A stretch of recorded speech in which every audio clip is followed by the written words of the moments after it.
nuclear deal with the world powers.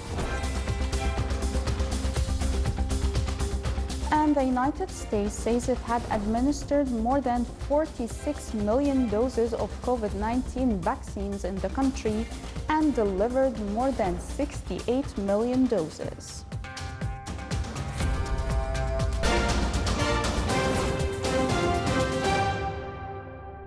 Those were the headlines. Now for the news in detail. Russia and France yesterday urged Tehran to show restraint after it started producing uranium metal in a new breach of limits laid out in Tehran's nuclear deal with the world powers. The UN's nuclear watchdog in Vienna reported that Iran had started producing uranium metal in a defiance of the landmark 2015 accord which former U.S. President Donald Trump backed out of in 2018. The move came as Iran warned that time was running out for President Joe Biden's administration to save the agreement from collapsing. Russia expressed sympathy for Tehran's position while nonetheless urging against provocation.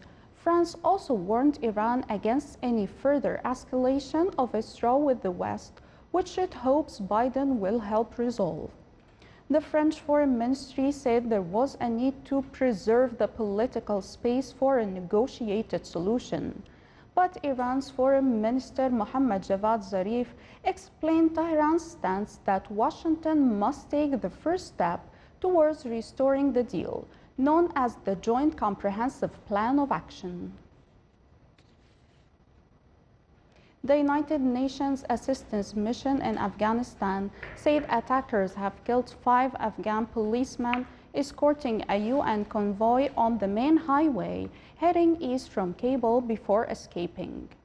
No one immediately claimed responsibility for the attack on Thursday, but Afghanistan has seen a nationwide spike in bombings, targeted killings, and violence on the battlefield, as peace negotiations in Qatar between the Taliban and the Afghan government have stalled. Pakistan's military said 4 soldiers have been killed in an overnight militant attack on a security post. The gun battle took place in South Waziristan, a former Taliban stronghold in the country's northwest bordering Afghanistan. It said troops were still searching the area. Pakistan and Afghanistan often accuse each other of turning a blind eye to militants operating along the porous frontier. The two countries' border stretches about 2,400 kilometers across rugged mountainous terrain.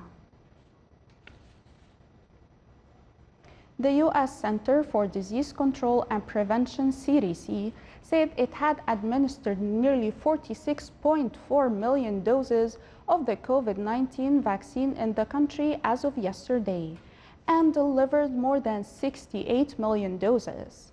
The tally of vaccine doses are for both Moderna and Pfizer-BioNTech. The CDC will issue new COVID-19 guidelines for schools as the Biden administration seeks to fulfill its promise to send most of the students back to classrooms within its first 100 days. The top U.S. health safety agency was expected to provide guidance on several measures to mitigate the spread of the virus. 130,000 elementary and secondary schools, such as hand washing, masking, social distancing, and cleaning. The guidance is also expected to cover the ventilation in the classrooms, contact tracing, and quarantine protocols. The novel coronavirus has killed at least 2.37 million people since the outbreak in December 2019. Around 107 million cases of the coronavirus have been registered. Out of these, 65.9 million are now considered recovered. Yesterday, 13,932 new deaths and 435,006 new cases were recorded worldwide.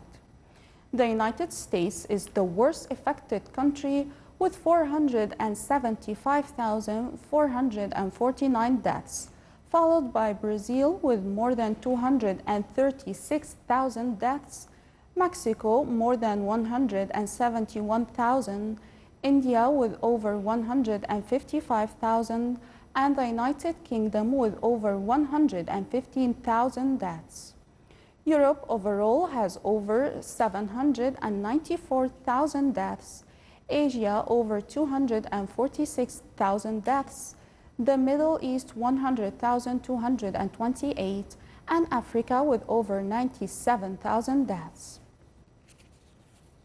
The United States today called for other UN member states to join in holding Myanmar coup leaders to account, including through targeted sanctions such as those imposed on Thursday. The U.S. chargé d'affaires at the U.S. mission to the UN in Geneva said they asked all Council members to join the United States and others in promoting accountability for those responsible for the coup, including through targeted sanctions. The statement is Washington's first address on a human rights issue at a formal session of the body since the Trump administration quit it in June 2018. Meanwhile, the United Nations Deputy High Commissioner for Human Rights, Nada al-Nashif, today announced last week's military coup in Myanmar, saying it was a profound setback for the country after a decade of hard-won gains in its democratic transition.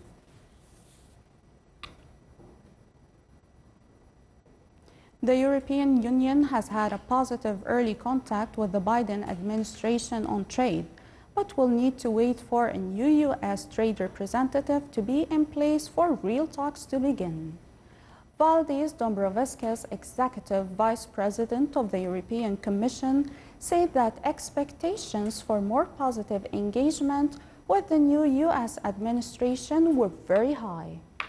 Valdis described the state of talks as preliminary after a discussion with Brian Deese, the director of the White House's National Economic Council last week, to outline the EU's position.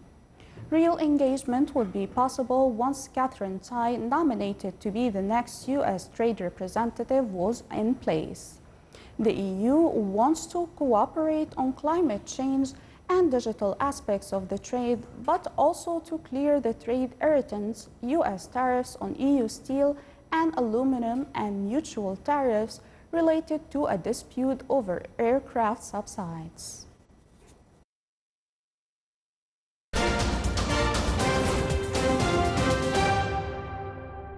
Oman oil price April delivery reached today $59.86 for barrel, decreasing by 53 cents compared to yesterday's price, which amounted to $60.39. The average price of Oman crude oil March delivery amounted to $45.78 for the barrel, increasing by $4.79 compared to the price of February delivery. To keep in line with the decisions of the COVID-19 Supreme Committee in its latest meeting on February the 10th, preventive awareness messages have been received across the Sultanates by the citizens who are determined to implement them to curb the transmission of COVID-19 and its new variant. More details in the following report by Abdullah bin Ahmed al-Rubayyi.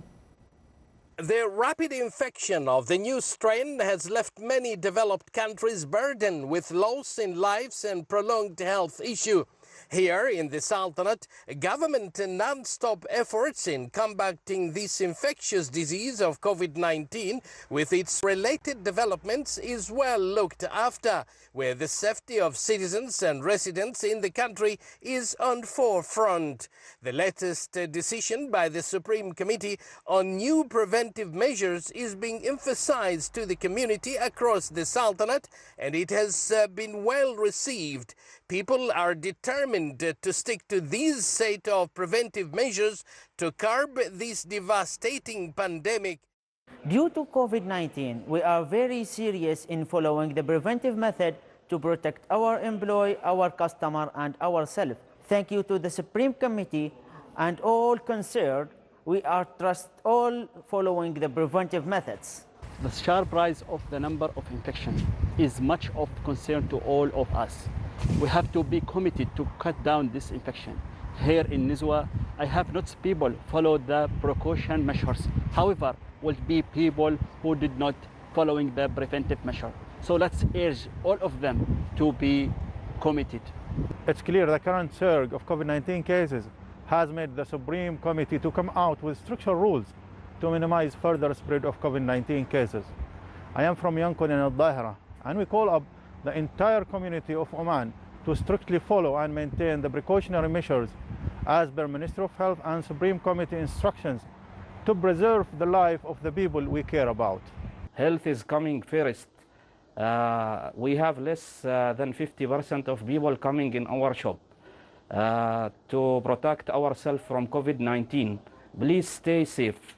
Business has to continue in order to maintain the economy of our country. Here, in this particular center, everyone is following the precautionary measures. We hope and we trust everyone will stick to the preventive methods. Abdullah bin Ahmed al-Rubi'i, Sultanate of Oman Television, Nizwa, Governorate of Al-Dakhiliya. This is the Sultanate of Oman Television. Before we enter tonight's news bulletin, here are the main points once again. Russia and France urges Iran to show restraint after it started producing uranium metal in a new breach of limits laid out in Tehran's nuclear deal with the world powers. And the United States says it had administered more than 46 million doses of the COVID-19 vaccines in the country and delivered more than 68 million doses. With that, we come to the end of tonight's news bulletin. From all of us here at the newsrooms and the studios, thank you for watching and have a good night.